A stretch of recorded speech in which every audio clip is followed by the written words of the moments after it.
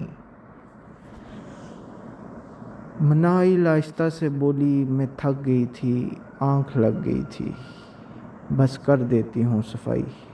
جلدی سے برش پکڑا، صفائی کرنے لگ گئی۔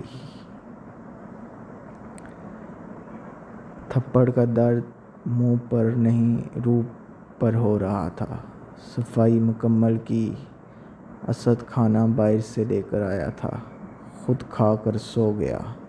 جو بچا ہوا تھا تھوڑا سا، وہ کھانا مناہل نے کھایا اور بے بسی میں لیٹ گئی۔ صبح بنا بتائے اسد کام پر چلا گیا۔ مناہل سوچ رہی تھی، اسد میرے ساتھ ایسا کیوں کرتا ہے؟ مجھے گالیاں دیتا ہے، مجھے مارتا ہے۔ ایسی لائف تو نہیں چاہیے تھی نہ میں نے۔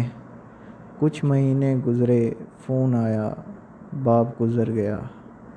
اسد سے کہا، میرے ابو فوت ہو گئے ہیں، مجھے لے چلو گھر۔ اسد نے منہ بنا کر کہا، جانا ہے تو اکیلی جاؤ، میرے پاس ابھی بالکل بھی پیسے نہیں ہیں، تم نے جانا ہے تو چلی جاؤ۔ اتنا دور کا سفر مناہل نہیں کر سکتی تھی، باپ کا آخری دیدار بھی نہ کر سکی۔ بہت روئی تھی، باپ کو یاد کر کے بہت روئی، لیکن کیا کرتی، نصیبوں کی ماری تھی، خاموش تھی۔ خوبصورت تو بہت تھی، لیکن نصیب بہت بدصورت تھے۔ شادی کو 2 سال گزر گئے۔ ہر روز گالیاں دیتا تھا اسد، ہر روز برا بھلا کہتا تھا۔ ایک دن اسد بھوکا گھر آیا، مناہل کو تیز بخار تھا، کھانا اچھا نہ بن سکا، مرچ تیز ہو گئی کھانے میں۔ اسد نے کھانا شروع کیا، مرچ والا کھانا دیکھا۔ مناہل اپنے درد چھپاتے ہوئے بولی، کھا لیں، مجھ سے ایسا ہی بنتا ہے۔ اسد نے بالوں سے پکڑا، کمینی عورت، یہ حرام کے پیسے ہیں۔ اس نے بلا وجہ مارا مناہل کو۔ مناہل کی رونے کی آواز باہر جا رہی تھی۔ ساتھ والے گھر میں ایک لڑکا واصف رہتا تھا، وہ آیا، وہ پڑھا لکھا تھا۔ اس نے دیکھا کہ گھر سے رونے کی آوازیں آ رہی ہیں۔ اگلی قسط کے لیے انتظار کیجیے اور چینل کا وزٹ کیجیے۔ شکریہ۔